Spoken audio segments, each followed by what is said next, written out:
Yvette and I, Sunday night, flew to this freezing cold city called Moline, Illinois, part of the Quad Cities on the other side of the Mississippi. Moline and Rock Island, Illinois, the home of Rock Island, which is an armory for the First Army, which is training grounds for the reserve. And across the Mississippi River is Bettendorf, Iowa, and Davenport, Iowa. My grandfather pastored there years ago. Thomas Milton and Lola Lorene Latta. Thomas was born with birthmarks on his face, was not an attractive man. He got saved. He never let it stop him.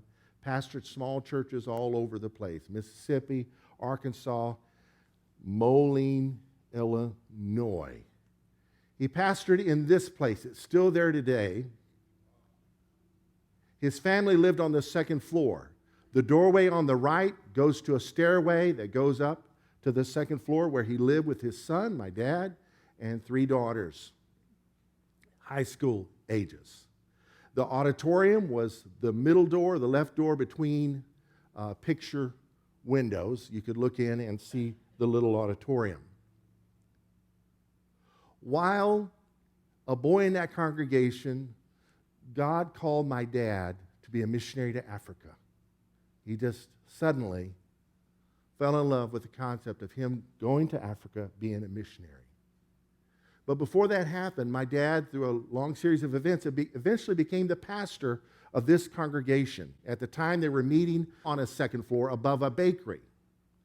You talk about going to church hungry. It's hard, right? Imagine us having a bakery below us and the aroma, not the fumes, the aroma coming up, just tormenting us. And while there, we moved into this house that's still there. At the time, it was much smaller. It was a 3-room house with a path. 3 rooms and a path. And over the years, it's had a couple additions to it, so now it's bigger. While living in this house, my father and the congregation built their first building. It was their first church building that they owned, his first church building to build. Is still there today. To my amazement, it looked like new. Another congregation was there.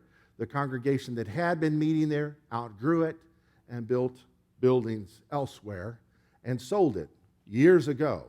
Now, this place began to be built in 1961, so it's almost 60 years old, but it looks brand new. While living in this house, the Lord prepared us for the mission field. We got the whooping cough, the measles, the mumps. I was the eldest of 4 kids. The 3-day measles. All sorts of stuff happened within the years that we were living there. And when we wound up to Africa, we had a couple bouts with malaria. That was it. And every place we lived at in Africa was much nicer than this place. So if you're in a tough place, God could be preparing you for the next place where you'll really be happy. So learn to be happy where you are.